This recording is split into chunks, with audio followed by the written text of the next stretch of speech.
This is Lavistro, the Dragon of Cyberspace, coming to you with all news, tips, and tricks within the gaming spectrum. And this is Reviews of the Whyrm. This review is an indie game called Heroes Must Die. This is a small review because it is a very small game asking for about 8 megabytes of memory, and it is free. So this is a good time waster if you don't have a budget for a new game but looking for something new and innovative to try out. For the sake of transparency, I will admit that I have spoken to the developer and we have networked in the past, but I am not promoting his game. He has not paid me for this game. He probably doesn't even know I'm doing a review for this game, as this game was made in 2016, and this is the only game that he has made under his own title. This being said, I do recommend this game if you're looking for some time to kill, something innovative to try out, or want a quick game that you can easily complete, maybe unlock some achievements, and have another completed game under your belt on Steam. I actually found this game to be very intriguing, and I actually forgotten I had this game. The game comes with 9 achievements, so if you're an achievement hunter, this is a great game to do. Aesthetically, Heroes Must Die's graphics are inspired by the 16-bit era of Super Nintendo. The game offers unique levels with detailed backgrounds and sprites that have their own personality. The only thing I've noticed when it comes to the game's graphics is the modernity fade, as you see in some of the characters in the video above, but I get to bash them all in, so that's a plus for me. I really, really hate the modernity fade and personally believe it's a crime against humanity. So whoever came up with that idea should have their hairstyling license revoked.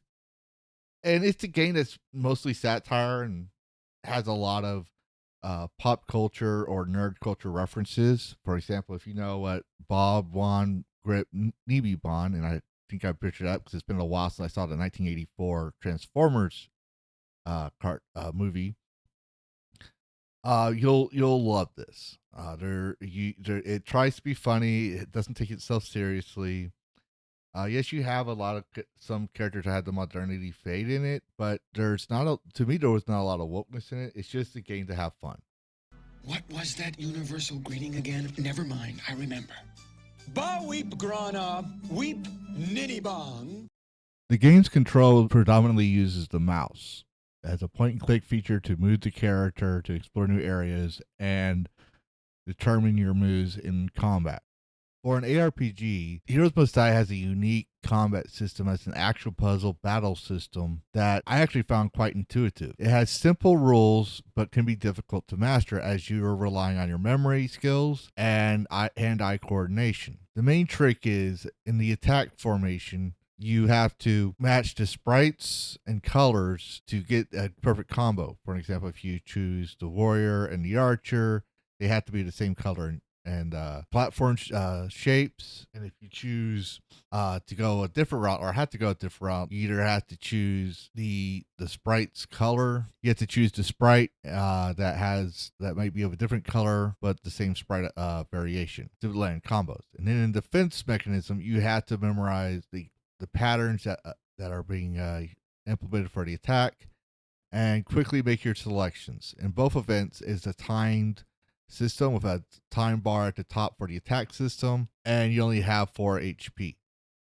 If you're not careful, you could lose half your HP in one miss or one in particular.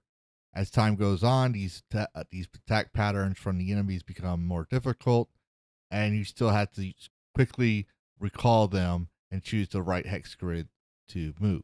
I actually had fun with this because over time I learned how to make different patterns and quickly choose different methods of attack. And then, like in some cases, when there's only one enemy left, I would just zigzag around with my 5 turns to make like a anime slash technique where the guy just keeps running around, slashing the guy and disappearing. I found this to be a very fun and engaging, rather challengingly unique mechanic.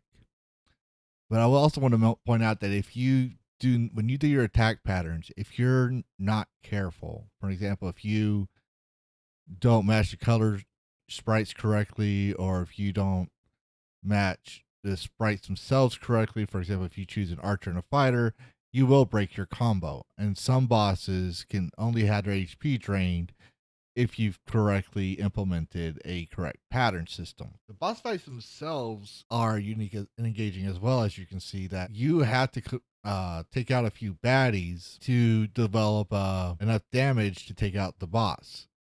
With the paladin scene that you saw, I took him out in a couple, like 3 moves or more. But I'm currently at this level where I'm attacking the boss following after, where no matter how many sprites I take out, I'm only taking out a small chunk of life. And I'm relying and hoping that I recall the attack pattern to the enemies during the defense phase properly so I can survive. I spent about 4 hours on this game so far, and I'm only halfway through it. And it's not because that's a long game. It's just like the it's just like I said before. The mechanics are simple but can be difficult to master because of the amount of time you're given to make your moves. Some people in the reviews complain that it's repetitive, but that's basically the core game loop. You have a little bit of story, you do an attack, then you have a defense mini game, you repeat back to the attack, and it goes on from there with varying attack patterns. My only comment with this mechanic is the fact that you have to have a really fast response time and recall time, as they don't give you a lot of time to make a decision of where you're going to go and recalling where the attacks are going to be. The writing has a bit of a funny, engaging dialogue, in my point of view, where they try to be funny and tells you about a story of a character who is conscripted into an evil empire as one of his lieutenants because of his skills as a sword breaker. And you go through putting down rebellions and engaging in funny dialogues at the same time. And it has a unique soundtrack. It's like an orchestral rock type soundtrack, which I actually thought was pretty cool. But overall, not a bad game. I really recommend that if you want a game with some easy achievements, just to kill time. I spent 4 hours on this game and have almost 5 achievements. But yeah, I think it's a great game, a great indie game at that, and should probably give it a look for the price. Give it a chance. But what are your thoughts? Have you tried this game? And if not, are you going to try this game? Put your thoughts in the comments below. And as always, happy gaming.